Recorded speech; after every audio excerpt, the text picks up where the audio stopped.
clock on the dot. Call this meeting to order. If you please stand and join us for the pledge. I Pledge allegiance to the flag of the United States of America and to the republic for which it stands, one nation under God, indivisible, with liberty and justice for all.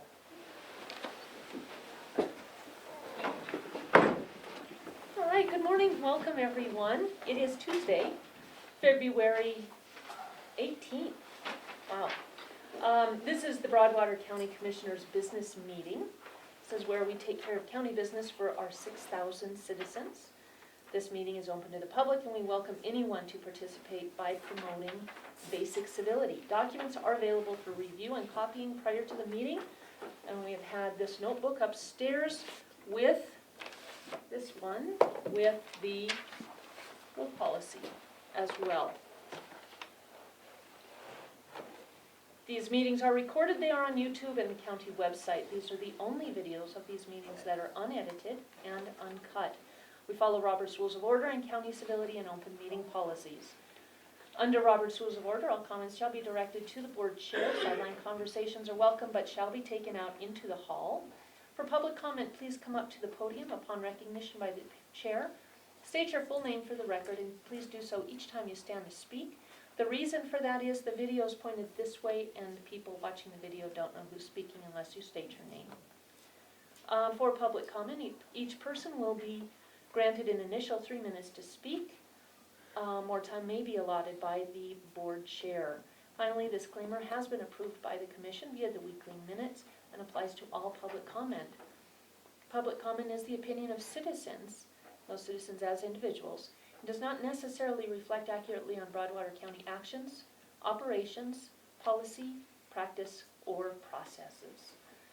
So with that, we will start with public comment. Is there any public comment? Public comment? Okay, public comment. And that's on any subject not on the agenda that the commission has jurisdiction over. We have minutes from February 3 that were sent out via email last week. I'll make a motion to approve the minutes as circulated. No second. It's been moved and seconded to approve the February 3rd minutes, both sets. Any public comment? All those, please come up to the podium and state your name if you will, Tim. Real quick question, Madam Chair. Several meetings ago, a comment from the commission was made that the agenda and or minutes certainly are available prior to the official adoption in the draft form, understanding they're draft and they could be. How does a person get that minutes? I mean, we get the agenda items via email and we get the approved minutes via email, but I guess is there a separate list that we would need to get on to get that drafted minutes? You would have to request those. Okay. Tim Ravendall, I officially request to get a copy of those sent to me email. We will not be sending them out email. Okay, how do I get them? You just need to make a request. All right? Thank you for your comment. All those in favor, please signify by saying aye. Aye. Aye, motion carries.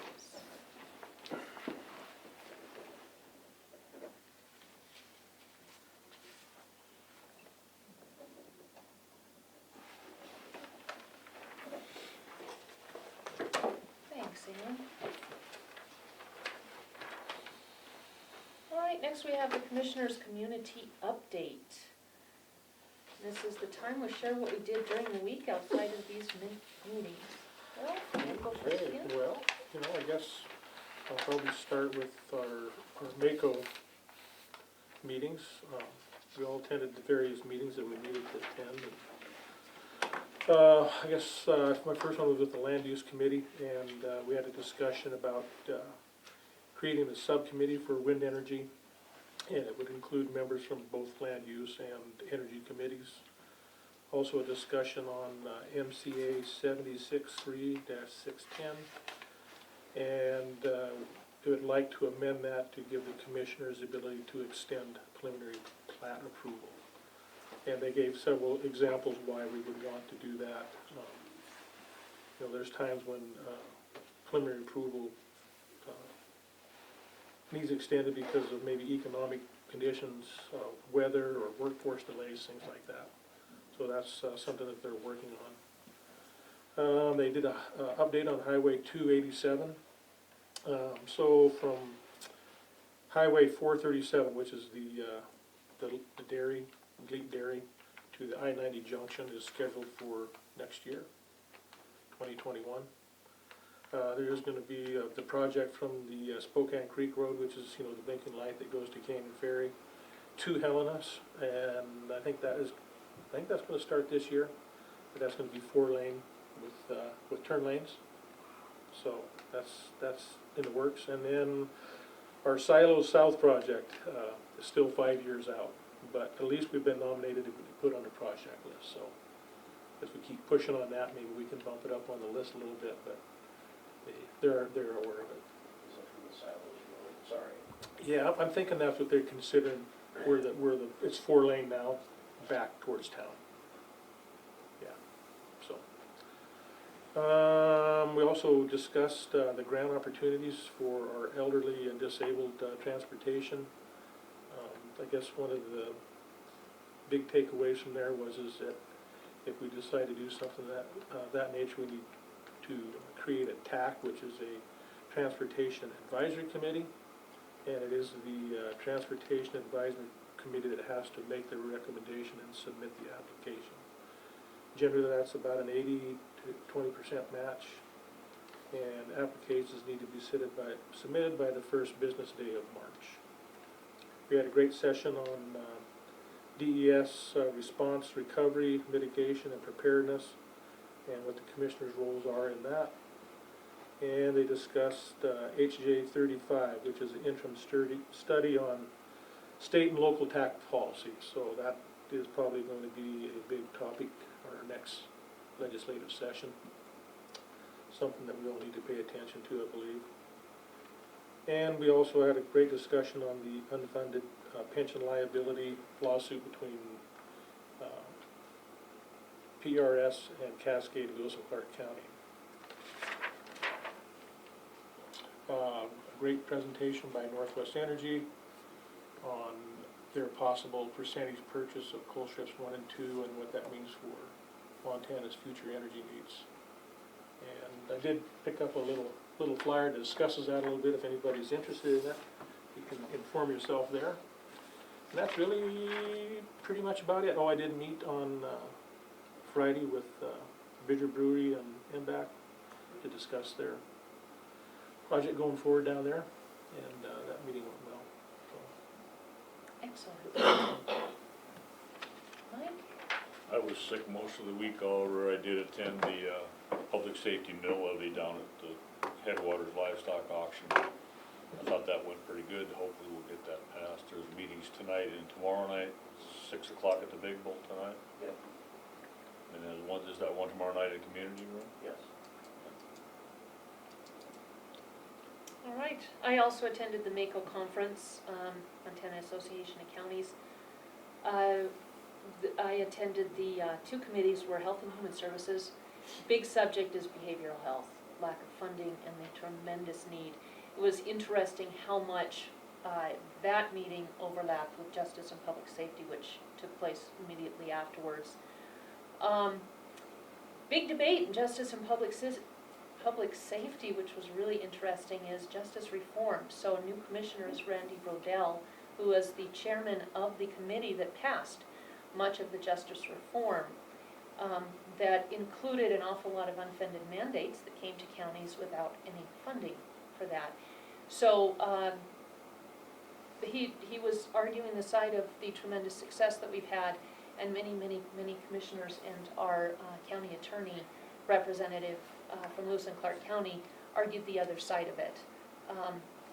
Everybody wants it to work, but there's going to have to be some funding if it's ever going to be successful to the degree that we all need it to be. And a big hole with that is behavioral health. Again, lack of funding, and our jails cannot be where we take care of people in crisis. Forested Counties, I attended that meeting, that was excellent. There's been some good successes with collaboratives, and we had a number of people that were sharing those examples. Of course, we've had one here as well with the Johnny Crow, and the amicus brief that we were a part of with so many partners. I'm going to bring this up a bit later, but we do have our insurance discussion to have. This was the last session on Wednesday, and it was a good 2.5 hours discussion. So I'm not going to take that much time, but I'll bring you guys up to speed. But I'm not going to do it right now. And then the other thing that I think was of great importance is we had an entire day on DES, Disaster and Emergency Services. And about half of that was on a part of DES that we seldom talk about, and that's the recovery after an event. How do you put your community back together? How do you rebuild? What are the resources that you need to bring in for that rebuilding? That was, couldn't have been a better couple hours spent. I think that's it. I think you covered most everything in excellent detail.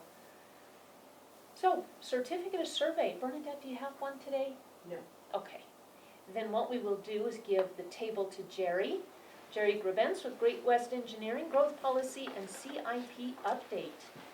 And Jerry, what we'll do is let you give us an update, and then the commission will ask you questions. Then we'll ask you to sit, and anyone who has public comment can come forward, and then you can give a closing statement, kind of like at the legislature. Sounds good. All right. Again, everybody, my name is Jerry Gerbentz with Great West Engineering. I'm working on behalf of the county to update the county growth policy, the capital improvements plan, and the floodplain regulations. The floodplain regulations process is done. The commission has adopted those updated regulations, and we're working on finalizing the capital improvements plan and the growth policy. The status of the project, and I'll start with the growth policy, is that the planning board has completed a final draft of the document. And in fact, the planning board has a public hearing scheduled for this coming Thursday. I believe it's at 3 o'clock, to verify with Nicole. They are holding their public hearing on the growth policy.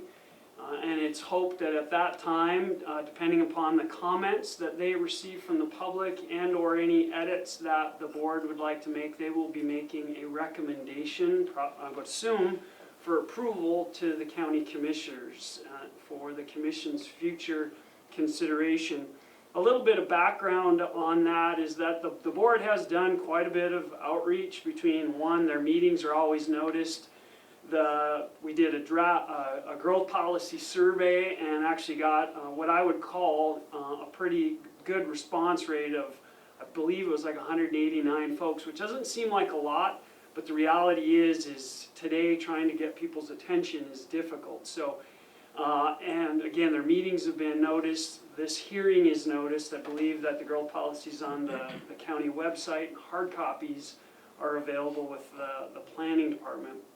So, barring anything unusual, I suspect the planning board is going to make a recommendation for approval to the board, and then the board can consider that document.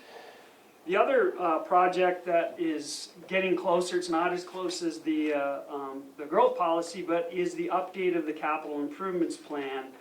And there are just a few outstanding things that need to be done there, and with the commission's indulgence, I'll just quickly run through this, and then I'll ask the commission for their guidance about whether they want me to send a formal memo or do it via email about the steps that are left.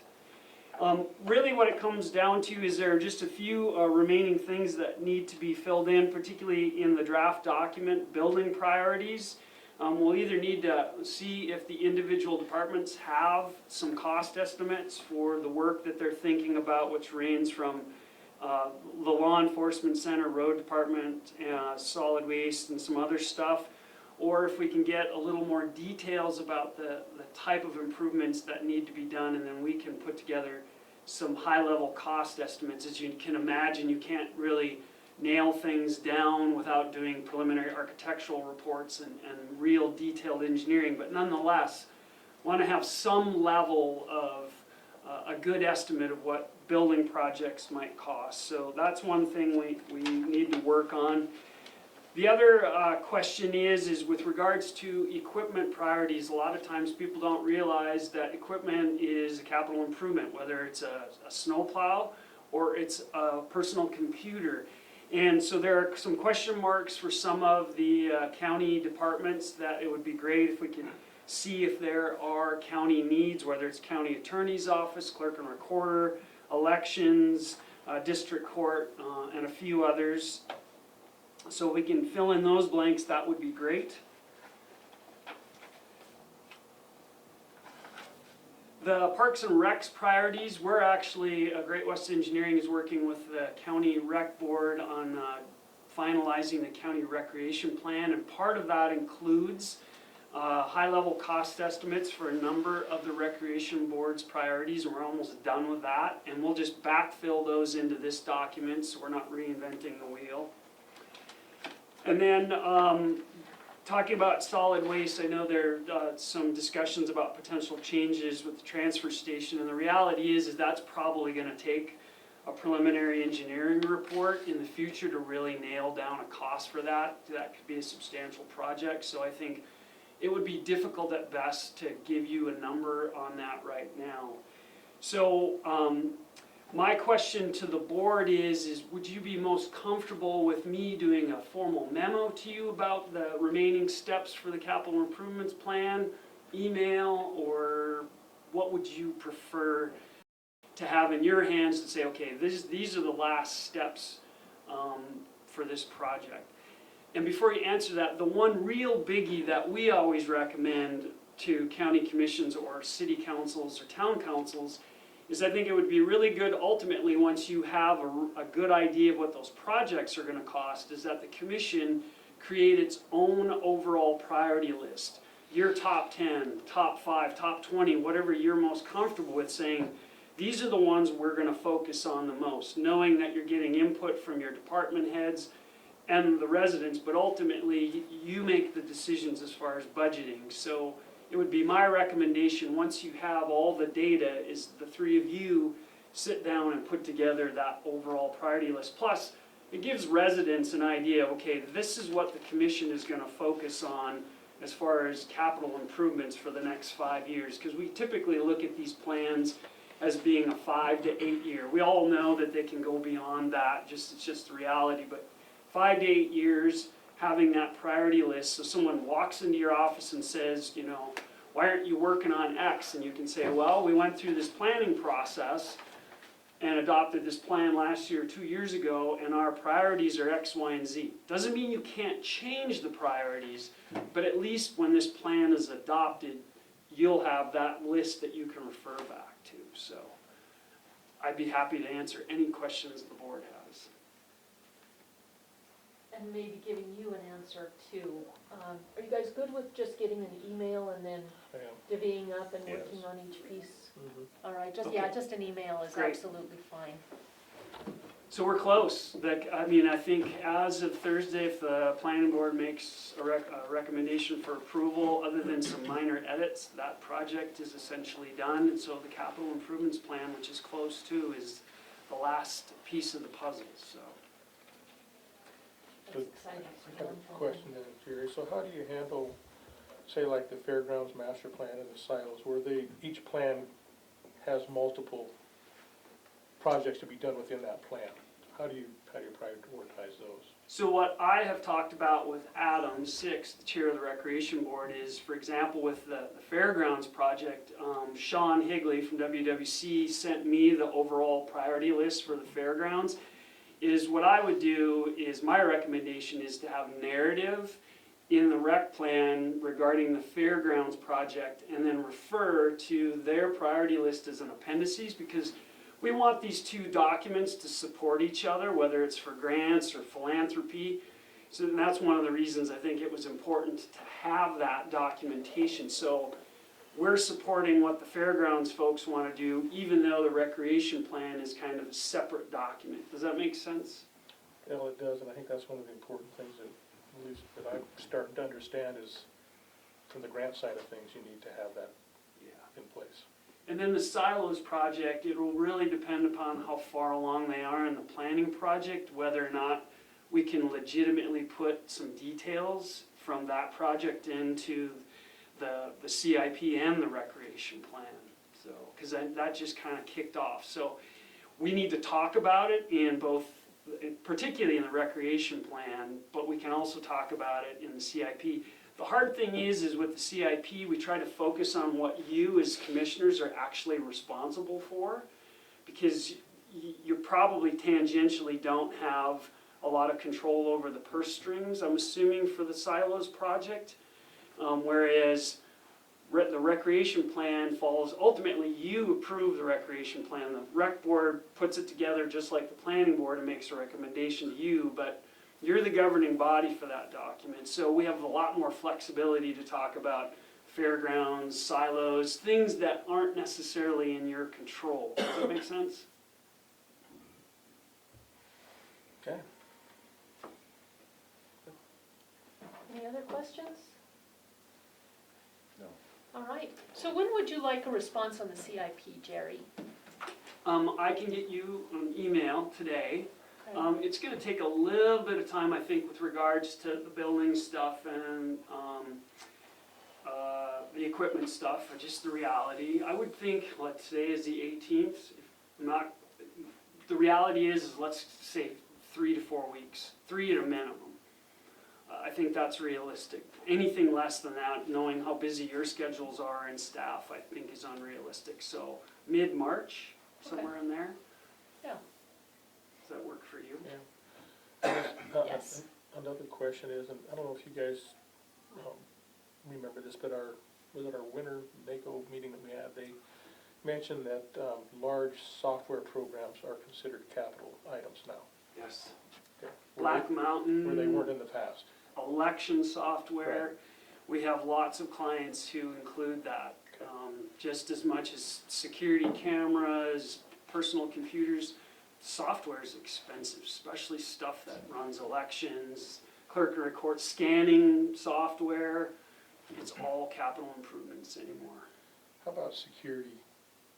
Like we're talking about security here in our courthouse. Absolutely. Okay. New windows, doors, cameras, wiring, all of that should be included. I highly recommend it. Okay. Yeah. All right. Thanks, Jerry. Thank you. Any public comment? Public comment? Nancy, would you come up to the podium? Thanks. And state your name so that the folks on camera that can't see you know who you are. Nancy Marks. Where is the meeting? The planning board hearing is, their meetings are held right here every time they're scheduled. So their hearing will be here Thursday afternoon. At 3 o'clock. Yep. I believe it's 3 o'clock. I have to verify with Nicole, so. It is. All right. It's at 3, and unfortunately, there's a conflict. Driver's examiner is here on Thursday, so I'm hoping to bump up to the courtroom. But we'll be in this building.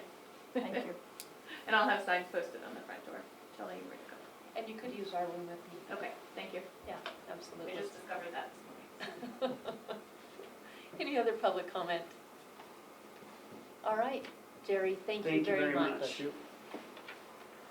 When you send that email, we'll get started right away. Okay, great. All right, next on the agenda, we have Win Meehan Sheriff, Lewis and Clark County Detention Interlocal Agreements. Good morning. Sheriff Meridian, so everybody knows, can't see me. Did you guys get a chance to review this? Yes. Any questions or concerns? Not really. Any changes from your previous? We've never one? done this before. Oh, okay. So this is something new, and it's a little odd that we are having this brought forth now. I mean, we've been operating with Lewis and Clark for well over a decade, I think. And we've never had one of these in place, and then here they are opening a facility in August, and we have an agreement. So I think it's part in, I think it's just getting just some general practice type stuff. And I think that with that resolution we sent out in March or May increase the daily jail rate, I think is probably what sparked this conversation to go even farther. But I've read through it. I didn't get any response from County Attorney Swanson, so I don't know if there was any issues on his part. But I've reviewed it a couple times. I don't have any issues with it, so if you guys are good with it. Their insurance requirements align with ours. I figured they were probably pretty close. I probably need to talk to Julie, I would imagine, but Okay. And they're in our same insurance pool. yeah.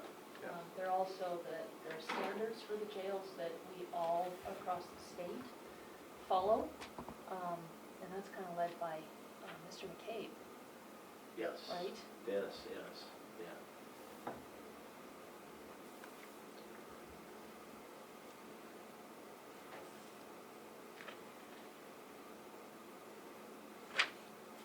Great. Any questions for Wynn? No? All right, how about a motion? Great, I'll make a motion that we sign the interlocal agreement for adult detention services between Broadwater County and Lewis and Clark County. I'll second. Right, it has been moved and seconded to sign the interlocal agreement for adult detention services in Broadwater County with Lewis and Clark County. Any public comment? Brandon, come on up to I the just have a podium if you suggestion. would. The sheriff, you can just explain what it, maybe just a brief rundown of what it is. I don't want, Oh, it's just, Yeah, okay, confusion. yeah, I got what you're saying. Basically, basically all it is it's gonna say that this is a 3-year term that can be renewed after 3 years. It can be written, can be terminated within 30 days upon writing by either party. It just basically sets out what the expense is. It does dictate that it's $67.95 a day, and it does hold. It kind of just dictates to what Lewis and Clark's going to provide for services with regards to what they're going to pay for and the time frame they're going to do it in, such as if we have an inmate, one of their inmates go to the hospital and is hospitalized, we're kind of bound for 2.5 hours to babysit them until they get there. And then it talks about them transporting. We got to keep our records like we do right now, and then the jail standards and stuff. And really it's, you know, if we had an issue, I guess, the last part, if we have an issue with anything, it ends up in the courtroom, we gotta file it here in Broadwater County, and then whoever's the prevailing winner of that gets the attorney fees as well. So I think it covers almost everything you can think of when it comes to housing inmates. So does that help? Okay. Thank you very much, good suggestion. All right, it has been moved and seconded. All those in favor, please signify by saying aye. Aye. Aye, motion carries. Ann, are you gonna make a copy of this one before I send it back to Sheriff? Okay. So we'll get that to you probably this afternoon. Okay. I'll sign it before she.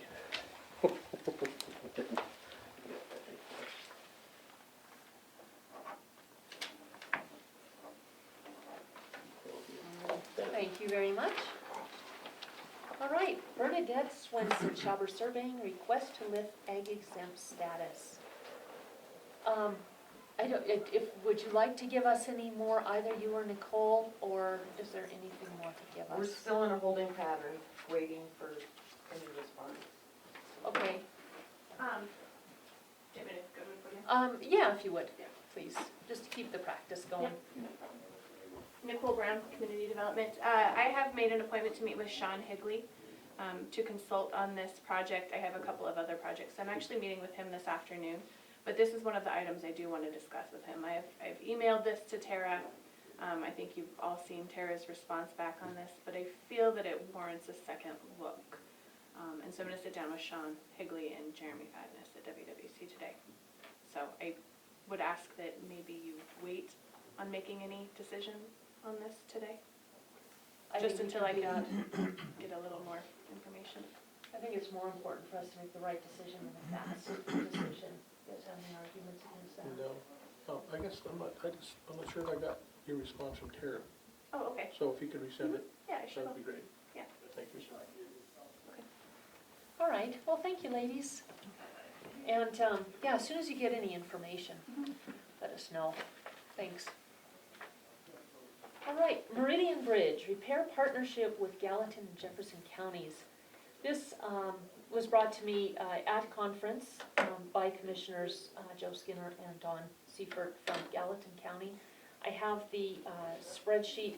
This was something that you and Franklin worked on with Joe and Don, and at the time Steve White. And what they need to do is file and submit a TSEP application. Here is the spreadsheet for you. But they want it official, that what they got was, from that meeting, a verbal affirmative answer from Broadwater County. But it's never been brought to a meeting, so it's never been official. What they want is an official response. And what they would like is Meridian Bridge is between Gallatin and Jefferson counties, so it's not in Broadwater County, it doesn't touch Broadwater County. However, per Joe, there's an awful lot of people from Broadwater County who use that bridge. So what they proposed is Gallatin County would pay half of the match for a rebuild of the bridge. Jefferson County said they would pay 3/8 and take all the in-kind to knock that down. And Broadwater County would pay 1/8, which is approximately $110,000 and change. I don't remember what the total is over there. Anything I'm missing, Mike, from your chats or negotiations? No, I think the only thing was that road, that bridge work is, they had originally talked about relocating the bridge to the actual county line. But then when they took a look at all the engineering, it was gonna go way out into one guy's field, so they decided to realign it back basically where it's at now. So the bridge is not in Broadwater County, but the road that leads up to the bridge, part of that needs to be reconstructed, so that was supposed to be part of our commitment, was to reconstruct that portion of the road in Broadwater County. So is that part of this 110, or we still have to come up with 110 cash plus the reconstruction of that road? I don't know what you guys negotiated, so I don't know. Well, I think that basically the negotiation was that since the bridge wasn't gonna be in Broadwater County, that we weren't gonna put anything into the bridge. But we would do the road work. So if we approve this and make it official, what we could approve in our motion is that this is for the road work leading up to the bridge, not for specific bridge reconstruction, if I'm hearing you correctly. Well, I think that you're probably right, but I think that if the other part of you look at that is that the amount of people that are residents of Broadwater County that use that bridge, in reality compared to probably the amount of people that are Jefferson County residents, is probably not real proportion. I don't know what the traffic flow is there, but I would think most of those residents would be out of Broadwater County versus out of Jefferson County. Oh, I think I think that there's 2 subdivisions down there that are in Jefferson. Okay, So I don't know, the overall cost of that thing, I don't think that 110 is gonna be, I don't know if we would wanna have part of that be. So is this cash, or is this is cash plus our in-kind? we wouldn't have any in-kind. So if there was any crew work to be done, that would be Jefferson County that would do it, and that in-kind would offset their cash. Oh. Our cash is strictly Okay. cash with no option for in-kind. But we would according to Joe. we would get the benefit of that road work. Right. Yeah. Well, I would think that would be, I think that'd be fair and equitable for as far as Broadwater County is concerned. I think that'd be pretty cheap for what we have to do with the road. So, yeah, I think that'd be fair, because when it first started, we were supposed to pay a quarter of it, which Oh. was like $250,000 when they first started out with this thing. So I would think that would be fairly equitable for what we're gonna end up getting out of it. Okay, essentially an eighth. Yeah, I think so, yeah. So do we have to, we're gonna have to drop a bunch of paperwork for this then? This is just a preliminary proposal? They're gonna do the grant, we're not. Oh, okay. But what they want from us is an official affirmative that we are in, we are a partner, and this is how much we've pledged to the project. I would think we should, yes. Okay. And one thing with it, it's a project for 2023. So what we'd be wise to do is to split that 110 into thirds and take, plan for a third from PILT 1 year, a third the second year, a third the third year. Okay. Or, yeah, we might have to split it in half to have it in time, but yeah, I don't think we have to do it all right now. Yeah, and I think that's fair. The major issue with that bridge is for the fire district people, because it's not big enough for them to get their equipment across anymore. Oh, And they can't make turns, they can't make corners when they come onto that bridge, and then the bridge is not really, the bridge is horse and buggy bridge, it's not a truck bridge. Which would apply to an ambulance too, wouldn't it? Yeah. Yeah, So mostly I think it's pretty much emergency services, and then also whenever they do have a fire issue, the people that respond to that fire issue down there is normally the people out of Willow Creek. oh, okay, And so, I mean, they supplement our Three Forks district down there, so that's the reason that they have to come through there, because they're right there. So that's the main reason they have it involved, is that fire district service more than anything else. okay, yeah. But yeah, I would think that would be a pretty good deal for us, really. Okay. Any thoughts or questions, Daryl? Well, I'm kind of coming up to speed here. So I guess we kind of have the funding taken care of as far as how we want to do that. You know, I think, too, in the spirit of cooperation, I know that we're going to be involved in the Old Town Bridge project at some point with Gallatin County. So- Yeah, so- and that would be totally different. Yeah, right, but I'm Okay. just looking into the future, Mhm. that, I think that we probably want to work with each other on that. I think this shows that we're willing to work with them Yeah, when that project comes forward down the road. But that'll be a pretty big project there. yeah. And it's somewhat needed for some of the same reasons, actually. Mhm.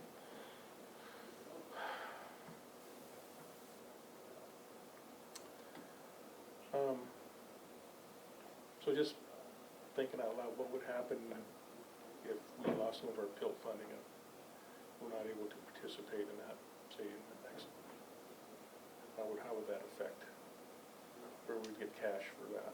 Well, we have PILT this year and next year, so we know that it got reapproved for 2 years. The closest we've ever come was last year, when it wasn't approved in any way until March or April. Right. And then it was. It's always a risk, and that's why we reserve PILT for capital expenditures or unforeseen. This is a capital expenditure. What would happen, a couple of things, is if we're worried about that, we could take half this year, half next year, set it aside and know that it's already committed. If we didn't do that and we waited till 2023 and it didn't come through and we had made a pledge and they built their TSEP application on that, we would be looking for that money from entitlement share, which is at our discretion, or the general fund. That's it. But we obligate ourselves. Sure. So I think we'd be wise to have a plan, the P word that I like. But I think as long as we put together a sound plan and we work with what we know, then we don't come into that type of a situation. Yeah, I just wanted to make sure that we're all thinking about that. I like the plan of thirds. I think that's a wise plan. If something did happen that third year, it'd be a lot less portion that we would have to come up with, so, Yeah. yeah, I'm okay with that. And I would suggest that we wait to decide on thirds or halves Mhm. until we have a budget discussion with our finance officer. but I think we could certainly pledge it from PILT at this point, and then decide how that's going to look. Yeah, if we took it into thirds, we're only talking 30,000, 35,000 a year. I Correct. think that'd probably be the best way to handle it, if we got that long to, and if we have to come up with 35 at the end of 3 years, we should be sufficient to come up with that versus having to come up with all of it at one time. Correct. I'd be arguing more for the halves this year and next year, based on the fact that it's guaranteed that we have PILT, and then that way we don't have to worry about the what ifs. But, you know, again, we can argue that out. Okay. I'll make a motion to agree to participate in the TSEP fund to the amount of $110,013 for the Meridian Bridge project. No, second. All right, it's been moved and seconded to participate with the Meridian Bridge project and the TSEP application for a Broadwater match of $110,013 to come from PILT. Any public comment? Public comment? All right, all those in favor of the motion, please signify by saying aye. Aye. Aye, motion carries.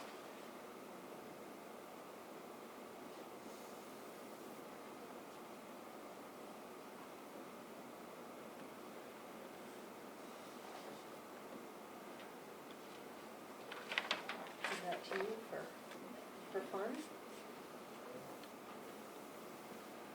All right, silos special use permits. This should actually take us about 30 seconds. These have been available for us to all read, but also for the public to see them. What this is Bureau of Reclamation has been approached by Doug Rucker with the Rod and Gun Club to hold a special event at Silos. And because we are partners with the Silos, they would like our agreement that we're okay with that. The second one is Carol Hinkle from Park City, and she wants to have a Camp Make a Dream event at Silos.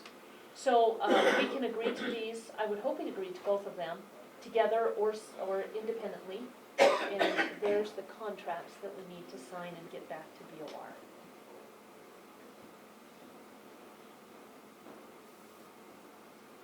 Yeah, I think this is great. So both of them are fish derbies or tournaments, right? Mm-hmm. And,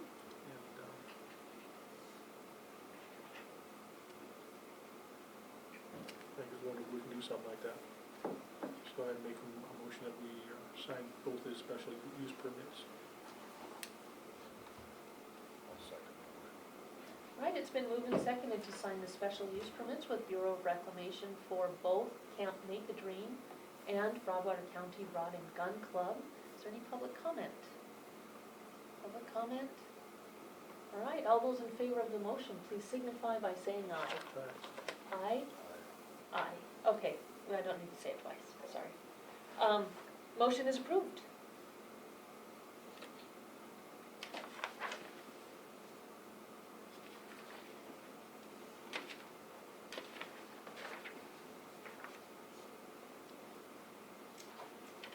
And it doesn't have a place for us to sign.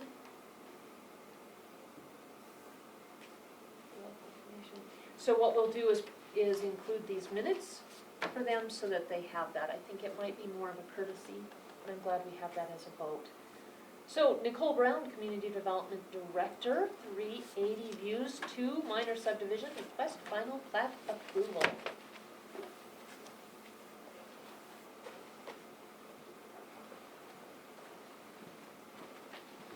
Do you mind if I sit at the table? Not at all. Pass these items around.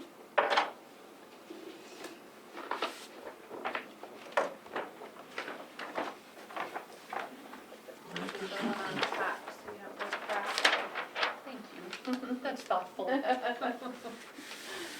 So this is the 380 Views 2 minor subdivision. They're requesting final plat approval. This is up near the Springville area.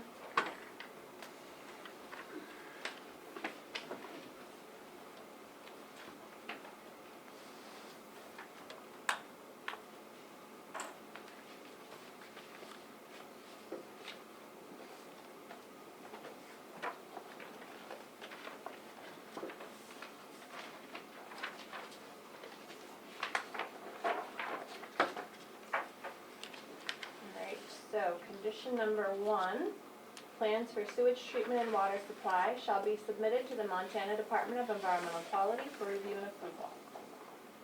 Coming around is the signed and stamped DEQ approval.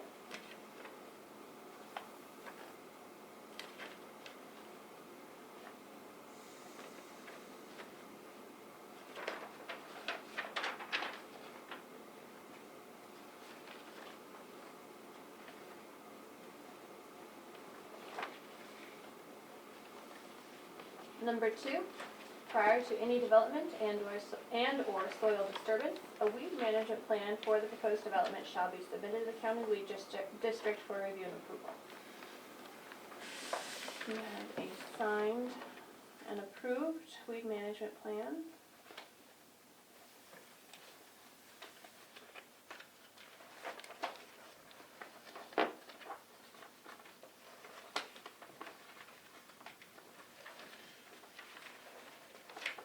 Number 3, I have a copy of an email if you wish to see it, but number 3 states the applicant will be required to submit the final plat drawings in electronic format to Broadwater County in ArcGIS, AutoCAD, or MicroStation format. And that's all been emailed to me by the surveyors.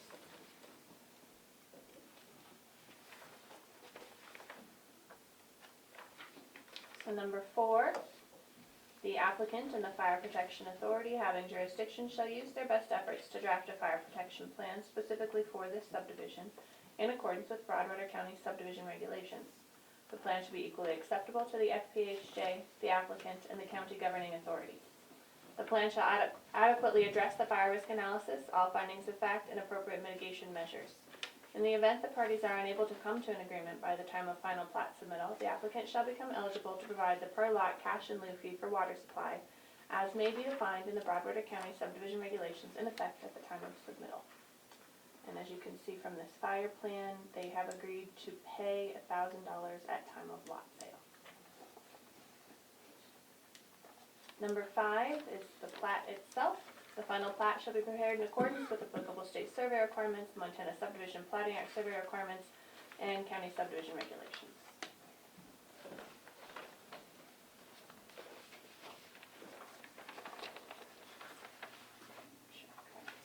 Whole packet here. It's not paperclip. Number 6.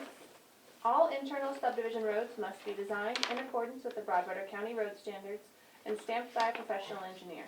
A letter from the PE shall be provided to the county stating that the roads and any improvements have been constructed in accordance with the approved plans and specifications, and that he or she has completed an inspection of the roads and any improvements. You have the road plans along with a letter signed and stamped by a PE.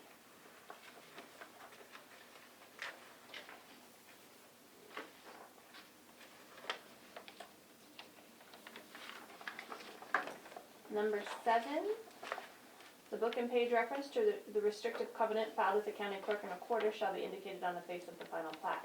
In addition, restrictive covenants, revocable or alterable only with the consent of the Board of County Commissioners, shall be placed upon the property and shall provide for the following.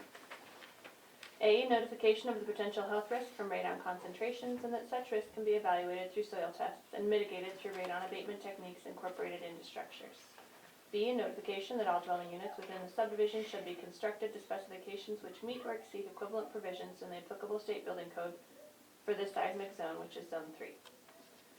C, any additional replacement or relocated utility lines shall be installed underground in accordance with county subdivision regulations unless otherwise determined by the utility provided. D, any exterior lighting shall be directed downward to minimize visibility beyond the property lines.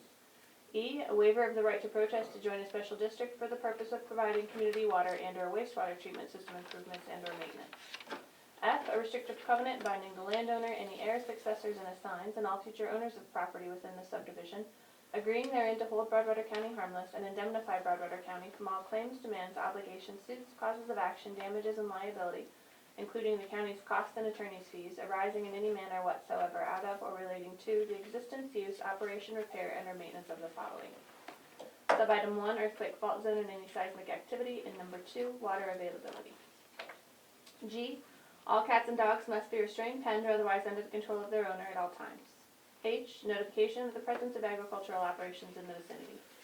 I, each lot shall be maintained in a clean, attractive, and weed-free manner. Noxious weeds must be pulled, sprayed, or cut prior to seed maturity. J, a waiver of right to protest joining a rural improvement or maintenance district for the purpose of road maintenance, mosquito control, or equitably funding parks and maintenance of parks. K, address numbers shall be clearly marked at the driveway entrance to each lot and be easily identified from the road. L, notification that lots in this subdivision may be subject to impact fees if in place prior to lot sales. Number 8, A and B are both attached here. 8A, provide proof that all taxes and special assessments assessed and levied on the property are paid for the current tax year, including any past delinquencies.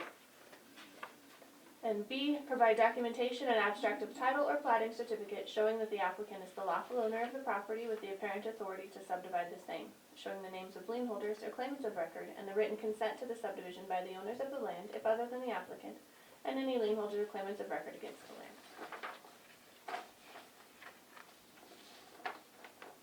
And that is it for the list of conditions.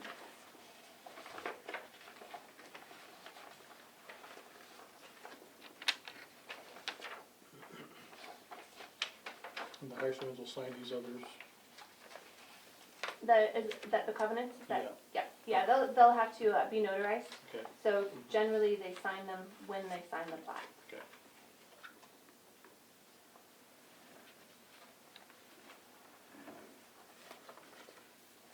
Any questions for Nicole or concerns with the follow-up documents?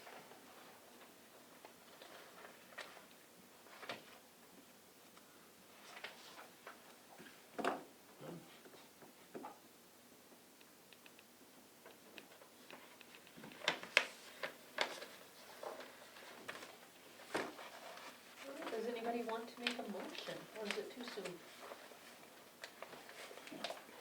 You still studying there, Mike? I'll make a motion. Okay, I'll second the motion. Okay, it has been moved and seconded to approve 380 Views 2 minor subdivision for final plat. Any public comment? Public comment? All right. All those in favor of the motion, please signify by saying aye. Aye, motion carries.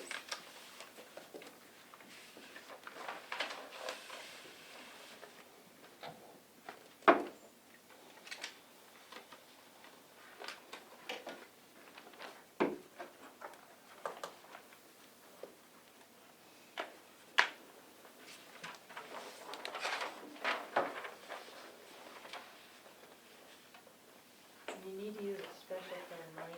It's special. That's Yeah. special. How come we don't each have a special thing? We need to have a special. It's not in my budget. Alright. I think we can probably take care of that. Add $2.50 $7 more in. Yeah. Bernadette always comes with extra Oh, you are good. donations. Yes. Yeah.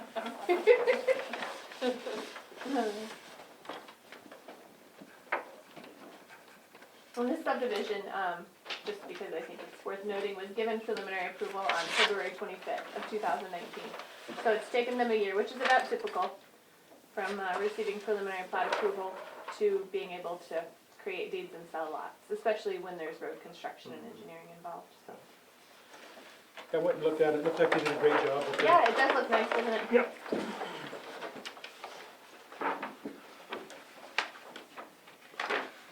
And I believe Doug has been working, the transportation committee, Doug Ellis, on a school bus turnaround for this Oh. area. Yeah. So, and I think that's installed, I haven't gone and looked at that yet, but I have ordered them a sign for it.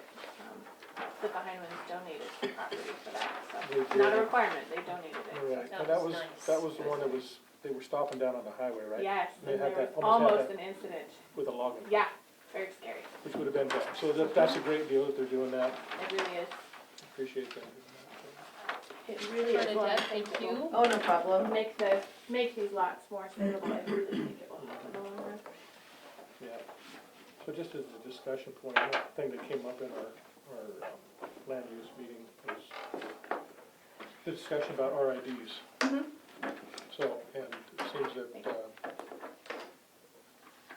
everyone is requiring RIDs to be in place for final plat approvals.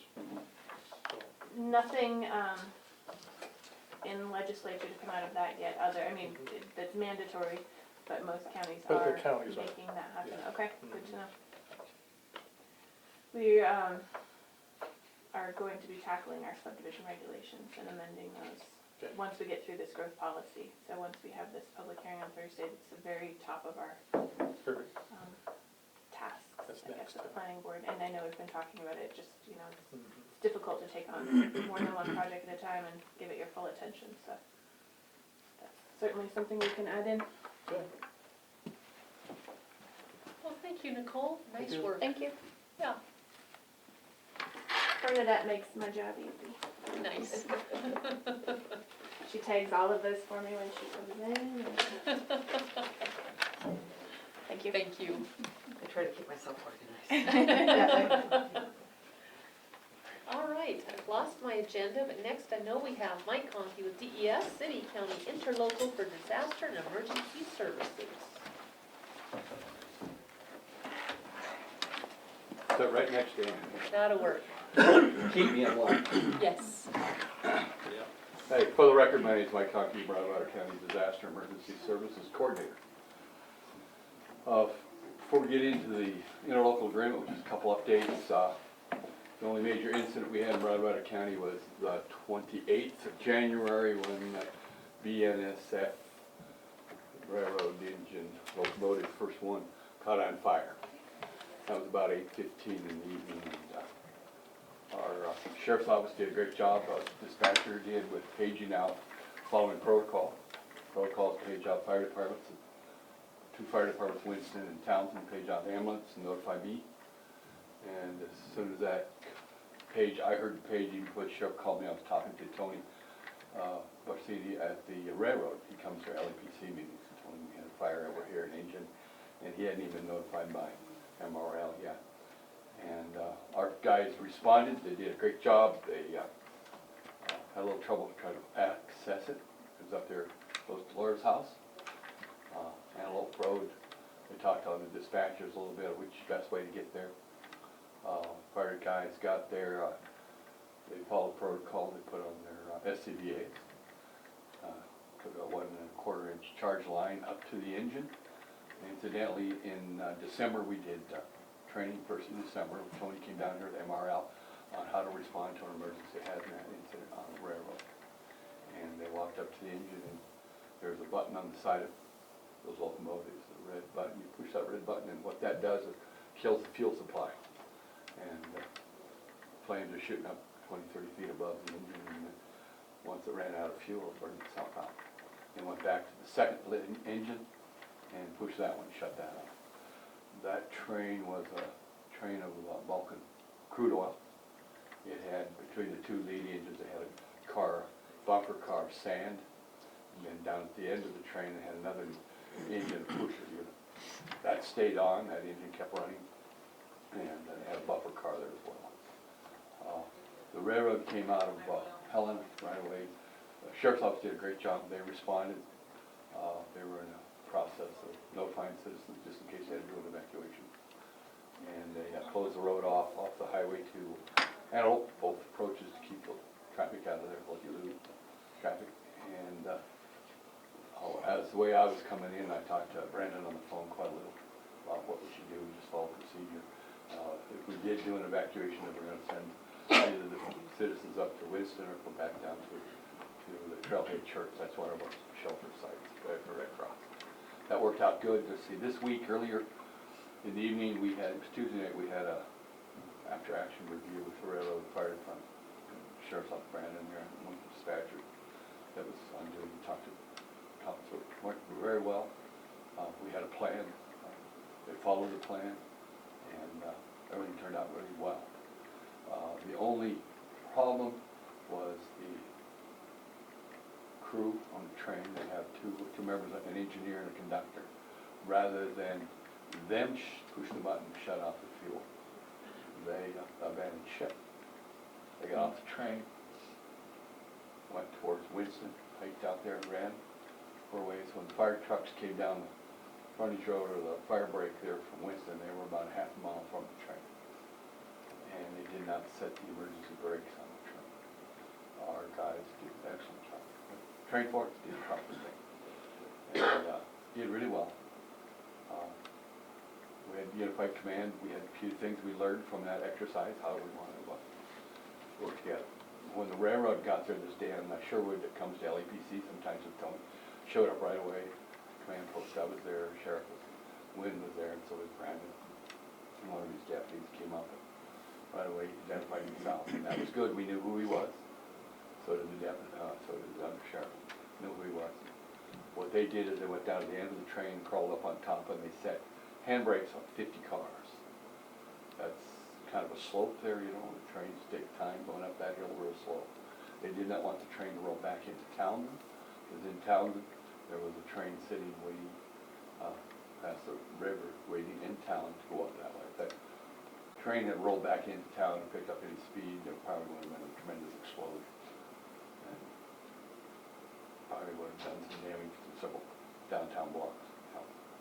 And then also, when I went home about 11 o'clock, there was the second train just the other side of the Han Ranch, crossing, sitting there waiting to go on up the hill, and then so there's also another one that crossed. So that worked out really well for us. We'll let the MRL do whatever they have to do. But it worked out good. See, the other thing going on is it's Homeland Security grant time. It's open until the 13th. Local emergency planning grant, emergency manager performance grant, that's a grant that funds half of my office, matched with 50%. That is up, working on that. Gonna ask for about the same amount of money. Always ask for more, always cut us down. That's just how we're going. The other thing is Homeland Security grants. Each county under the state rules can apply for no more than 3 grants. Those grants then must be presented to the local emergency planning committee, which incidentally we meet this Thursday at 1 o'clock down at the Forest Service. Right now, I believe there's 2 grants. One of the grants, this proposal Mike Myers is working on with the Sheriff's Office, is to get a new generator for the one that's out here in the alley. This one here is not actually big enough to run the entire detention center and Sheriff's Office. We want to get a new generator that'll run not only the detention center, Sheriff's Office, but also the courthouse. Because this will be our primary emergency coordination center. We don't have to leave town. We have to evacuate town when we go up to the 4-H down in the fairground. Can I ask you a question? Yes, sir. Sorry. Our meeting's gonna be at 1 o'clock, instead of 2 o'clock now? 1 o'clock. The only reason last time we were at 2 o'clock is Justin wouldn't let us meet. Okay. But we've got that worked out. What we do is, we are the guests of the United States Forest Service. And they put us on the agenda and we're their partners and we meet there. Gotcha. NRCS didn't want us meeting there too often. They wanted the room available for federal agencies. And since we were a local agency, they wanted that availability. Forest Ranger came through and said, you're our guest, we'll schedule a room, you come. And that's what it's working out, so we're actually under their wing. See, the other grant I think that they are working on, Mike Myers, is for like some type of enhanced security for the courthouse. We've talked about that, we've talked to some of the elected officials upstairs primarily. Valerie wanted like a window instead of a walk-in place, and different enhancements and stuff. Mike's working on that. Same with Doug, wanted a different type of a window. Mike's working on it. That's a second grant, and we're helping him put that together. We could not hire a grant writer. Me and everybody we knew was all busy. Couldn't hire anybody, kind of doing that in-house. And then, I don't know about a third grant. At one time, one of the individuals for search or rescue was interested in applying for a grant. And I told that person to talk to the sheriff and to John Hedstrom, who's president of that organization. And if you get permission to go through, the sheriff gives them permission to apply for a grant, well then, we'll consider that. But that has to be considered by LAPC this Thursday, because we have to rank them as part of the state. We rank first, second, third choice. The county gets to do it, the LAPC does that. So, and that's about all I can think of right now. We're working with the school on their emergency evacuation plan. They're a little bit busy right now with their building plan project. They kind of got shoved to the back burner, but I'm still pushing the school to work on it. Today on the agenda, what I'd like to talk to you about is in 1985. Would you hand those out, please? The Board of County Commissioners and the Thanks, Ann. City of Towns. Do you have an extra one for Ann? Oh, I'm sorry. Absolutely, I got several. The blue copy is the two-page document that's recorded up in the clerk recorder's office in 1985. You guys got enough back there? Copies for everybody? I got several copies here. Oh, you got a whole bunch there. You can pass. Oh, I'm sorry. This is the agreement. Yeah, here you go. I'm And sorry. if you look at the I thought there was- goldenrod color, those are the two state statutes that contain this agreement. And I'm just putting this out to let you look at what we have right now. And I talked to Corey a little bit about putting together, updating this. The existing agreement talks about a disaster committee, disaster planning committee, and they have different members on it, different things. And I think we need to update that to include the local emergency planning committee and stuff. Well, you take a look at that, no decisions today. Now Corey has put together a 4-page, going from a 2-page to a 4-page proposal. And I have gave this, we emailed it to Peter Simon, who's the city attorney. He's seen this, he came back with a couple comments, suggested changes. And right now, I'm just gonna throw it out, leave it, put it on the table, and you take a look at it. City council has had opportunity to look at it. No decisions made, it has not been put on their agenda yet. Not on your agenda yet either.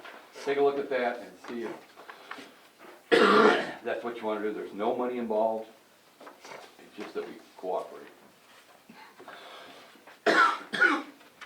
Each county and city must have some type of a DES program.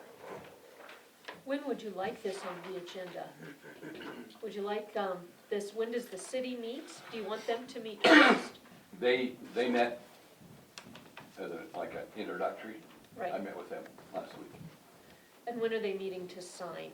They haven't put it on the agenda yet. Would you like us to wait on them? No, I think the commission can go first. Okay, would you like it on the agenda next week? Let's wait about 2 weeks 2 weeks? Okay. and give you an opportunity to look it over. And there's some stuff in there that, legal stuff, I don't know if it's necessary, but you know lawyers. It's called job Bless security. their hearts. But it's just something to take a look at. Okay. It's an interlocal agreement, and Corey told me that not only does it have to be filed with clerk and recorder, it has to be filed with Secretary of State's office. And I did not know that as well as Montana DES. That is all I have to present to the commissioners this morning. Do you have any questions for me? I do not at this time. Gentlemen, questions or anything off our mind? No. All right. Well, Look thanks, this Mike. over, send me some emails, I'll send you an electronic copy of this draft, so you can cut and paste, do anything you want, change the procedure that way. And kind of take a look at it. If you want to visit with the county attorney, fine. City commission didn't have much to say, it just handed out, city council, excuse me, and they just kind of wanted to go read it over and look at it, think about it. Talk to Peter. Peter was not there. When I was there, he was out of town. So, just sort of a housekeeping bill, I guess, as the legislature would say. Sometimes those are dangerous. They do a lot of things, more than housekeeping. But Montana DES wanted us to look at that, our agreements between the city counties. Now, there's only one county and one city in Montana that has two separate, and that's Cascade County. And the city of Great Falls has its own DES office and coordinator, and the county has its own office and coordinator. And that just goes back history a long time. Everybody else runs it all through the county. Calhoun County provides it for the city of Bozeman, the city of Belgrade, the city of Manhattan, and the city of Three Forks. Jefferson County does it for the city of Whitehall and the city of Boulder. And that that yellow page there kind of explains the state statute. We have to have a plan, and because we want to get federal money, that's part of it. They look at this, the state looks at these agreements, and are we providing it for all the different citizens in our jurisdiction? Okay, any questions? Nope, May I be dismissed? you may. Thank you. Thank you, Mike. Thank you very much. Any questions from anybody here? Okay. Have fun reading. All right, we have a little bit of mail to go through. We'll start with just FYIs. This one is passed, but there, oh no, it's not. It's tomorrow at 11:30. There is the Community Health Improvement Plan. A commissioner is required to go to that. I will be out tomorrow. Is either of you available? Yeah, it's for the chip grant, right? That is correct. Yeah, Yeah. I think I can be here as well. All right. Tomorrow? Tomorrow's Yeah. Wednesday? Yeah. Okay, so 2 yeses to Teresa? I believe so. All I think right. the judge the science fair in the morning, Nice. again. Yeah. And DEQ, public notice for an MAR notice. And if you want, you're more than welcome to look at this. And this is for waste issues. MPA sent a Valentine's card to us.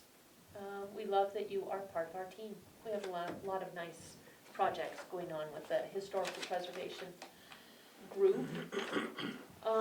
This is the thumb drive for our insurance claims, and I don't see any reason to take it out of the envelope. I'm just gonna keep it with the mail. You guys can use it at any time, but I'll leave it sealed until we need to get into it. If that's good with you, and I'll just put it down here, Ann. All right. We have a receipt of rent of $1,000 from Dr. Campbell, and a receipt of rent from FWP, and this is for, Montana Internet Corp. This is for the FWP, or the tower we share, BLM Limestone Hill Tower, that is required by FWP. Food Pantry, thank you for your generous donation of $3,000. We appreciate your faithful kindness in helping us to provide food to the needy in the county. DEQ, another public notice of a public meeting, and this is for water quality standards. Anyone is welcome to that information. David Loftus with the Hydropower Program Manager, Department of Natural Resources and Conservation, and this letter is to acknowledge, this is from the Federal Energy Regulatory Commission to David Loftus, and this is to acknowledge his letter requesting an extension to submit the Owner's Dam Safety Program. It's more of an FYI. Status letter for petroleum releases at the former Grover Exxon. This is a letter from DEQ acknowledging the existence of this program. It does have a number, 1632. They have assigned a second release, a number 0358. And have opened the door for a second brownfields opportunity for the second number, and we may apply for that if needed. This program has roughly $1.4 million available to it, and I think everybody who's involved is now on a common page of understanding of this entire program. We have a quarterly report from the Montana Business Assistance Connection. This is involving the revolving loan fund, which was started many years ago by Del Schubring with the Broadwater printing business that he started. We have 3 local businesses who are taking advantage of that program in a very positive way. We have a family medical clinic bill. This needs to go to the Board of Health, but since it came to the commissioners, it should go through the process. This is a bill for the annual $5,000 fee that we pay for Doc Campbell to be the public health officer for the county. I'll give that to the public health meeting tomorrow. This is a letter from Department of the Interior, and this is BOR, Bureau of Reclamation, reminding us of our March agreement. What we do every March, Daryl, you've been involved once, we did this last March. What we do is we kind of go through a list of things that we're doing at silos, that is in our contract. We work with Sharon to put that together, what's being done, what's being worked on, and we send that to BOR. So this is just a friendly reminder. We have a tremendous relationship right now with the Dans. We have not always had this, so it really is an opportunity with us to have the Dans working with us. This is just another example of their partnership with us. This is from the Weed Board, or the Weed Association actually, for the state, Becky Kingston. And this is a ballot for the agricultural representative on the board. This is the state board. It's either Dana Weatherford from Stillwater County or Phil Donnelly from Mineral County. Do either of you want to vote? I don't know either one. I don't either. A vote is required by the 28th of February. If you would like, we can put this on the agenda for next week. You guys want to contact those counties and ask them what they think? Yeah, I We wonder, could perhaps put in a vote? I wonder if Jessica might have a recommendation as well. She might know who they are. Absolutely. All right, we'll put that back on the agenda then. Montana Humane Society, we pay, as a county, to the Montana Humane Society. There is statute for this. And it's for any animal, dog or cat specifically, that they rescue. We are obligated to pay a portion of that. Essentially, it's a Broadwater County pet or animal, and we're obligated to pay for Broadwater County. We have a bit higher bill this year than we've had in the past, $2,375. And Michelle asked that we address this in a public meeting, perhaps have them come and give an update as to the program, maybe why the price went up, maybe there's just a lot more animals or they had that increase. So are you guys good with that? We should Yeah. probably sign this claim, but then also contact them and ask them to come see us. Yeah, I'd like to. Yeah. Okay, so, do you guys wanna sign this now? Or, okay, I will, sign and pass it to you guys to either both sign, or you can duke it out. Either way. And that is all the informational mail. Now we're into the mail for signature. Oh, except for one. We do have someone who wants to be on the Mental Health Local Advisory Council. Bring this through the process and give it to Nicole. This was in our mail. All right, we have payroll. Always a good thing for our employees. Total of $190,183.21. I'll make a motion to pay claims, so. I'll second. It's been moved and seconded to pay payroll of $190,183.21. This is for July, or dated from July 31st. All those in favor, is there any public comment? All those in favor, please signify by saying aye. That's from January. You sure it's January? It says payrolls from January 31/20. Okay, you said July. Oh, sorry. We lost 5 months there. I'm just excited to move us forward, apparently. Right, did we vote? We did. We did. All right, good. Now I'm tracking. All right, we have several claims here. So the first one is, these are approved claims. This one is in the amount of $1,105.97.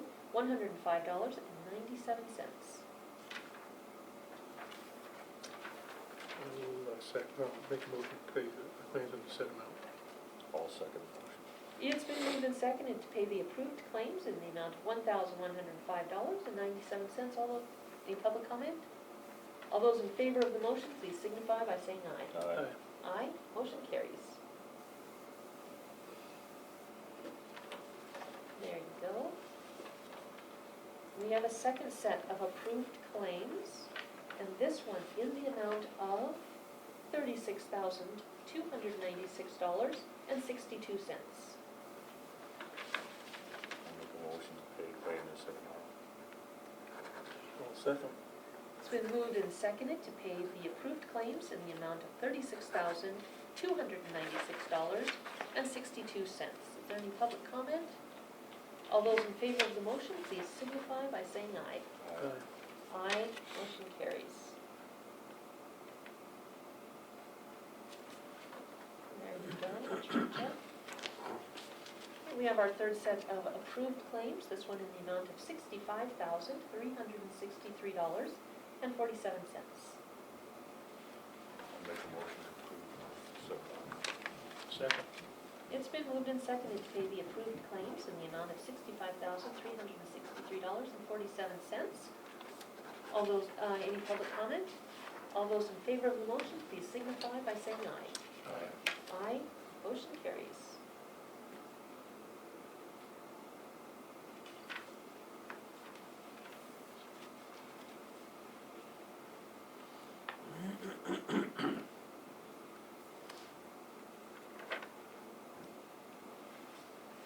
All right, what we have here, this is public health. So this is the checklist and approval of communicable diseases and the reporting protocols. This is a report for the grant that Teresa has to turn in. This has been in our mail for review for the week. And if you guys want to look at it, you're welcome to. Otherwise, we need a vote to sign and approve so she can turn that in. Yeah, I got this morning.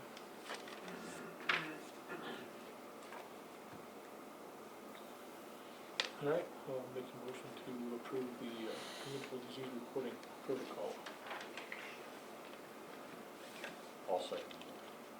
It's been moved and seconded to approve the checklist and review and approval of the communicable disease reporting protocols. Any public comments? All those in favor, please signify by saying aye. Aye, motion carries. You know what? This is Board of Health. So, I am not going to sign it. I'm glad the commission approves. We'll have a Board of Health meeting tomorrow. Okay. All right. So we will postpone that vote and include the entire Board of Health tomorrow at that meeting. Right, the last item we have, this is a letter from the Lions Club requesting to use the courthouse lawn for the annual Easter egg hunt. This is April 11th. And I wrote a letter. I don't know if I sent this to you guys via email. It says, "It is our pleasure," and we do this every year. "It is our pleasure, dear Lions Club, it is our pleasure to grant permission to the Broadwater County Lions Club to use the county courthouse lawn for the annual Easter egg hunt, April 11, 2020. Thank you for your work in creating and working this quality family event and your dedication to our community throughout the year. Your efforts for Broadwater County are appreciated sincerely." If you guys are good sending that and granting that approval, Lions did include their insurance, and we can get this signed and sent off to Lions so they have a I'm good. good path. Yep. All right. How about a vote, just so we have that for the I'll record? make a motion to approve the letter to the Lions Club for the use of the lawn for the Easter egg hunt. Second. It's been moved and seconded to approve this letter authorizing the Lions Club to use the county courthouse for the Easter egg hunt, April 11, 2020. Public comment? All those in favor, please signify by saying aye. Okay. Aye, motion carries. All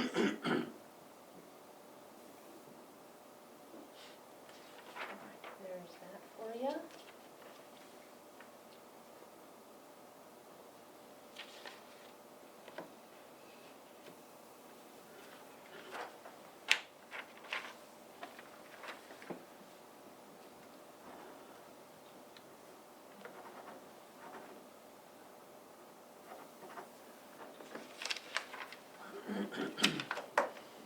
Do either of you have anything else for discussion? I have two items, but I guess I have one, and it didn't make it into our pilot, and it was something that we voted and agreed on, was the contract for City Plus. We just didn't have it at that time. yes. So there's a spot there for, I guess, for you to sign, Laura, and then they will sign it as well, Okay, so. all right. And I know we agreed to this already. Yeah, but But if you want to put it on next week's agenda or whatever, however you want to handle it, I don't know, but. since we already approved the roller thing, I'd be good with a vote today and Okay. proceeding. because it was already on the agenda, we already took care of it, but I would like a vote for signature just for CYA. Sure. Then I'll make a motion that we sign the agreement with Civic Plus for website. I'll second the motion. All right, it's been moved and seconded to sign the contract with Civic Plus for website design and assistance management. Any public comment? All those in favor, please signify by saying aye. Aye. Aye, motion carries.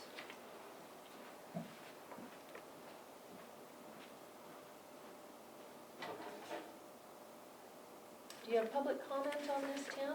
Yes, please, Madam Chair, Tim Ravendall. Just for refresher for the folks that are able to be here, would you give us the amount one more time of estimated cost for this contract? Do you have that memorized, Daryl? I probably should by Or now. or approximately It would was, be fine.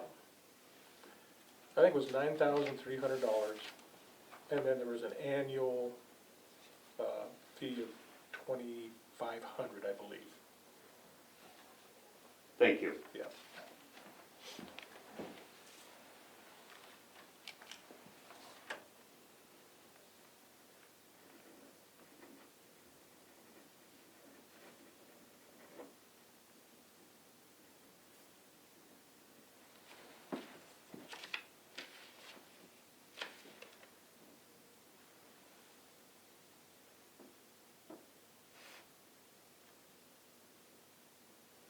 And we just need to fill out the contact information. Right. All right. All right, anything else? No, and then I can send that back to them.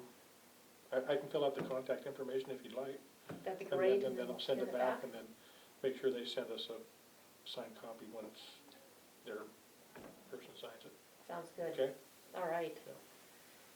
So, I have two things. This was a big deal, and it was at the end of the conference. Here are my notes. Here's the contract, Yeah. and I'm gonna put this on the agenda for next week, although I will tell you that several counties signed it already, because all we're doing at this point is asking for a quote, but I still wanna put it on the agenda for the same reason, as we do. So this is only work comp, so we're with a Mako pool for two different insurance pools. One is work comp and the other is property casualty and trust. And in that pool, we use our local insurance agent, Julie Zapirian, Centennial Insurance. And whenever we have a meeting with our insurance carrier, David Payne, Stephanie, and Shannon Showalter, we always have Julie with us. That is not proposed to change for property and casualty trust. The director of sites, property insurance from Roosevelt County contacted Commissioner Shane Gorder, who's the president of Mako. And he said, there's some big changes in insurance, can we talk? So parallel to this, State Fund had been talking to Eric Bryson, the director of Mako, and he said, we are going to start talking to your counties individually and trying to pull them all into State Fund. Be aware. So sites talked with Shane Gorder and said, you know, if we were to be proactive, we could take the entire work comp pool for the counties, there's 42 counties, and move it as a unit into State Fund.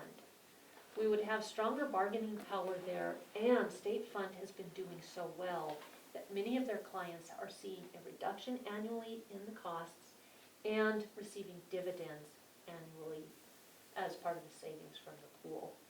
So Montana used to be on the very bottom of the list for work comp, or in the very top of the list for paying out work comp, and for accidents. That's no longer the case. State Fund has been doing a tremendous job.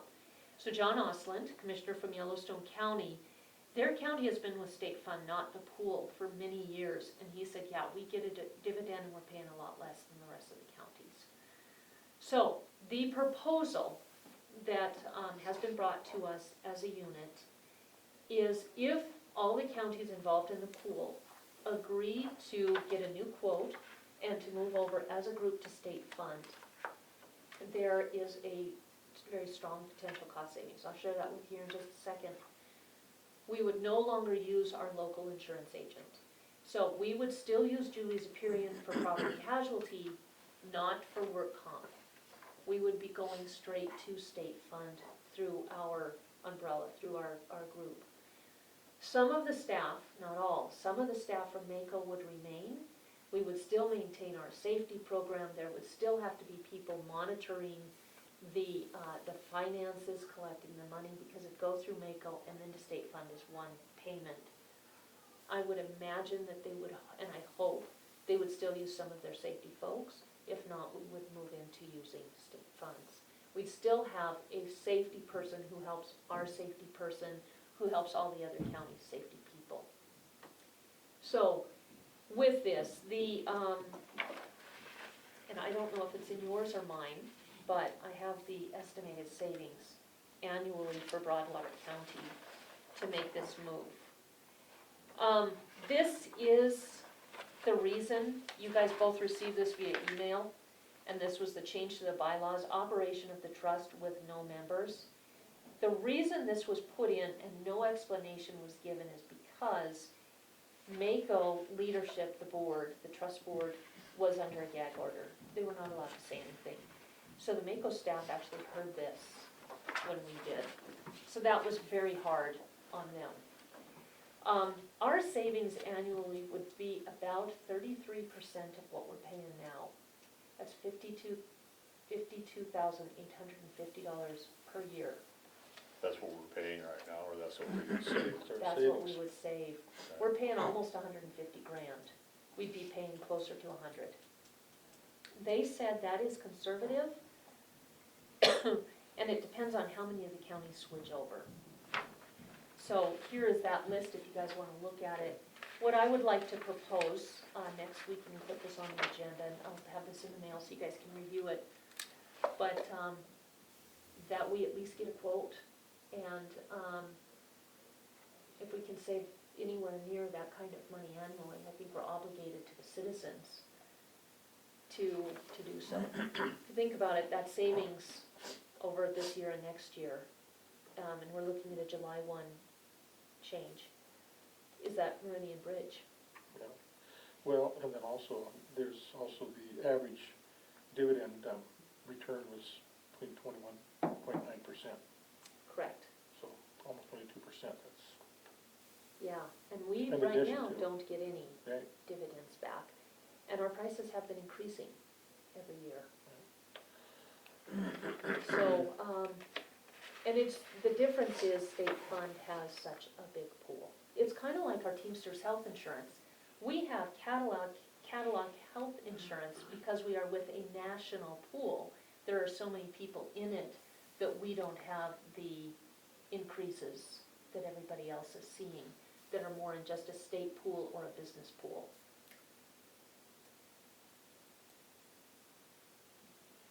So any questions preliminarily on that?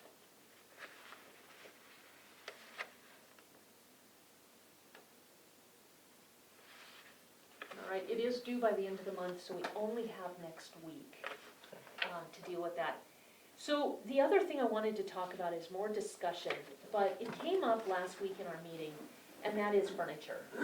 Oh, yeah. So I wanted to share with you some of the history of how we have gotten furniture for different offices.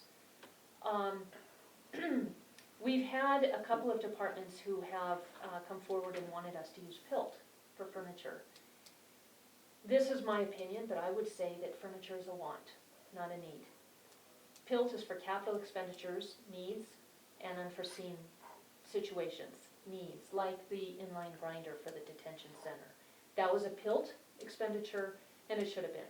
It was a need, it was gonna hurt the city's sewer system if we didn't do something. So, years ago, Ann's office, they came to us, the clerk and recorder at the time came to us and said, I've been able to save this amount of money, and I want new furniture for my office.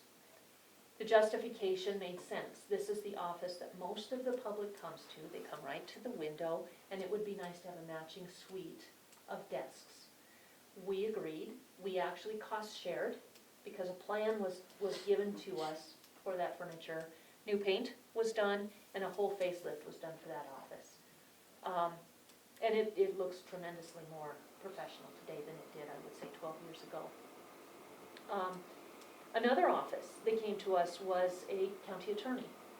Same thing, I have been able to save this amount of money, I would like to get a matching suite of desks for my office.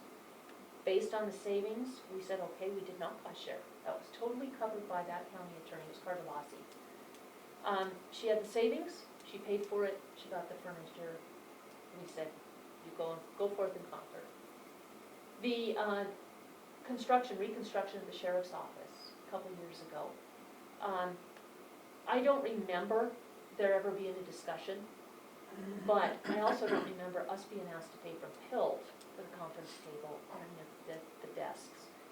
So my guess is that came out of Wynn's budget. So we are looking at having a new office across the street, a new meeting room. This table we've decided is going to stay here and still be used. And so we need a special desk. It's not something you can just buy. So it made sense that you went to the correctional, state Department of Corrections, and you went to Dan Herringfeld, and I went online. And what we came back with was a specialty desk that we need, that we have agreed to buy, and a podium, which we also need, and this one will stay here. We're not paying that from PILT. We're paying that from our budget because we have, through smart money management, had that money available for that use. Same thing with our suite of desks upstairs. We went to state fund, or the state surplus, found desks, brought those back. It was a commission decision to do that, and spent about $900 on the entire office. Furniture, used furniture, but it came out of our budget, not out of PILT. So last week, I heard there was quite a bit of upset that we haven't used PILT to buy new courtroom furniture. This was the talk of the upstairs for, I guess, the entire afternoon. What I would like to see, we had a request for PILT for full brand new furniture. And we said, go to state surplus. You're looking for tables, cushions, a podium. That came from state surplus. We have extra tables. Go there, see if you can find something that matches. And we have not heard anything since. What I would like to see is, one, a plan. What's the cost share? It should be a cost share between the county attorney, the justice of the peace, and district court. And if there's a shortfall, come and talk to us. But we haven't gotten that. We've got no communication. Going to state fund, it might take a time or two, but look at what they have and bring back what works. So also extension for across the way. There is not a need for tables for county staff. Maybe once a year. We haven't had that need. Want, maybe. We go over here for our department head trainings. We've had them here where people can write on their laps, and that has worked. To have tables is a nice thing. If we are going to cost share with that, I would expect that to come out of our budget for a portion. But we shouldn't be looked at as the total funding mechanism. And it certainly shouldn't be PILT, in my opinion, because it is a want, not a need. So the Opportunity Bank building, the annex, there's a table there in the kitchen. That could be used for 4-H projects. We have tables at the fairgrounds. We have also, as a commission, borrowed tables in the past. I'm going to look to Ross for our Community Day of Service. We use Rotary tables and chairs, and I think you helped to deliver those, so thank you very much. We also have the hospital auxiliary tables. We asked for $50 for a sinking fund to help replace those tables and chairs. And by we, I said Rotary. Rotary asked for $50 as part of the sinking fund. So if we wanted to have tables for a occasional training for county staff, we could borrow Rotaries. If Extension needs tables, they could borrow Rotaries.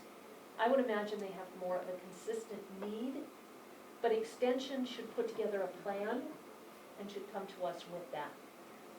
And for Extension, all the other departments in the county pay heat and power. Extension has not since 2012. So there is some savings there. Part of that was saving up for the building project, and they were looking at paying a percentage based on the square footage. Well, I expect that savings now will be used across the street. But there's also surplus there for tables and chairs based on the fact that they haven't paid the electric or heat in almost 10 years. So I just wanted to share that history. If we want to change past practice and just make pill to handout, we can do that, but I would caution this commission because that is dangerous use of that money. We talked today about what if it doesn't come. That is a discussion almost every year. What if we don't get billed? And that's why we try not to use it to balance the budget. If we had something like a capital expenditure unforeseen, those are still emergent, but if we didn't have PILT, it doesn't mean that people are getting laid off. If we use PILT to balance the budget or just to hand out to people because it's easier than saying no, we will run out, and someday when, if that eventuality happens, we will not have the money to maintain operations. So that's why I wanted to bring that forward. I don't know how much of the history you guys have dived into, but there's a great deal of it over the last 11 years, and certainly a great deal of it from before that. One of the benefits I had as a commissioner was Elaine Gravely was in the clerk and recorder's office for many years. She knew how that office worked, and her passion was elections, and she served as the deputy under the state Secretary of State, Bob Brown. She also worked in the district court office, so she knew how that worked as well. So understanding that history and why we do things today, we can change any of it you guys want. It has to be a public discussion. But understanding the history, I think, is important to knowing how to move forward today. So that's why I share that with you. Any questions on that? Okay.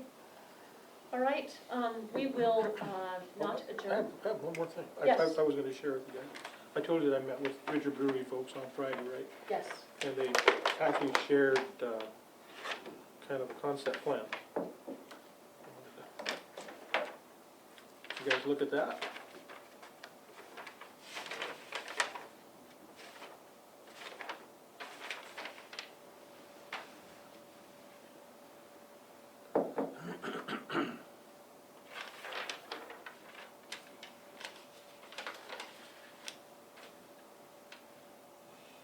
So they're ready to move forward as soon as they can. That's exciting. And part of our discussion was access down there with the Department of Transportation and the different places. So I think they still would like to use this as their main access once everything is built. You know, that easement between steer and trailer sales and over here. Mm-hmm. But they still want to put this in as a construction access that would eventually become, as you look at these other maps, you'll see how it would play into, I think maybe this one. Oh, okay. How it would play into the what they have planned for. So this is the way. Yeah, it would sit, yes, This is the way similar you like that. This is, okay, this is Yeah, the highway. and then this is where we would put our emergency services center someday down the road. And that's how it would be serviced. Or so emergency services would be right next to the trailer sale? No, to Ron's Diesel. Oh, so this, okay, so this is B Street. Be over here B then. Street is Yeah. here. Oh, okay, Yeah. okay.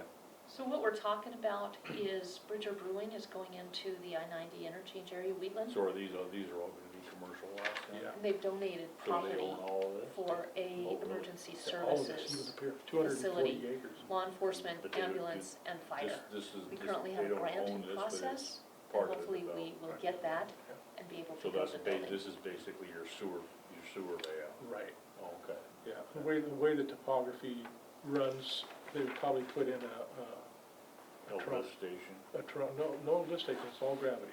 Oh, okay. So they would, the main trunk would come, I think the treatment system would sit down in here. Oh, It would okay. kind of come across here to here, so it could Oh, service okay. all of these areas and here.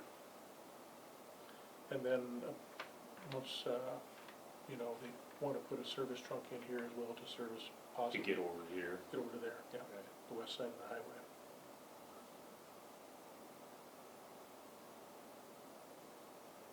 So what are there immediate plans right now, or just this area right now? Yeah. Okay. You know, I wondered why they were looking at looking at the freeway, looking at the map. Sure. They're right off the freeway. I didn't even realize that. Great example. My focus had been this road. Yeah. Well, So, I think at the end of February, we got invited to a pre-construction meeting for this new project. I guess the question I'm gonna ask is what their plans are for this section of road. You know, down there by the From Wheatland turn Yeah. lane back to, well, I- basically back to the inter. back of the I thought interstate. that there was some plans for some stuff to get done there. well, that was on your Like- list, from Yeah, but that's just, Beef Dairy to the I-90 Right. interchange in Yeah, 2021. and that's what he said, but that's why I wanna look at what their plans are, is how much they're gonna do here, if they're, hopefully, it would include this. Yeah. Well, and wouldn't- they've been brought up to speed on this project. They know what kind of traffic we're talking, Right. yeah. so I wonder if any of this stuff has been given to them. Because yeah, I don't if know. you're gonna develop all this, that would Mhm. give them more of an idea of what's, eventually gonna happen here, so that they're not throwing something in and then pretty soon they gotta come back and do a bunch of work. Right. They should be able to go off of this plan and put this intersection in here and have a turn lane, even if there's nothing here, they can at least build the road to accommodate that. Right. And there Because are, you're gonna have a turn lane here anyway. right, so there are approved turns already in place. Oh, What okay. map does, what map, wait, I think this one shows it. You can see there's already an approved one there, Oh, there's an okay. approved one here, and then I believe right here, it doesn't show it, but I know there is There's one right there with the there, gate on it and right one now. across the road there Oh, as okay. well. Okay. So, anyway. So I'd like to go to that meeting. I can't remember what Yeah. day it is, and then I think Mary should go as well, Mhm. Absolutely, and Nicole, and Nicole, yeah, probably. yeah. And we'll ask some of those questions. Do you remember the date? I do. I got it on my phone, it's my brain. All right. I don't know what I do without this anymore. How did I do it before? So Wilkins Carry the already big calendar with me. already has this divided, he's just running it as one business right now. Yes. Mhm. It is Friday, February 28th. It'll be over in Butte. All right. So I will be gone. Okay. I'm going to the National Association of Counties Legislative Conference in DC, and we'll leave after our next meeting Okay. for a week. And if you wanna go, Mike, I mean, you sure can. Well, Yeah, I'd go to that. Okay. It'll be a great meeting. Perfect. Right, anything else from the audience for the good of the order? All right, anything more from you guys? Okay, we will recess till closed door at 11, and we have 1 o'clock at the community room for RY Timber. Right. So are these ponds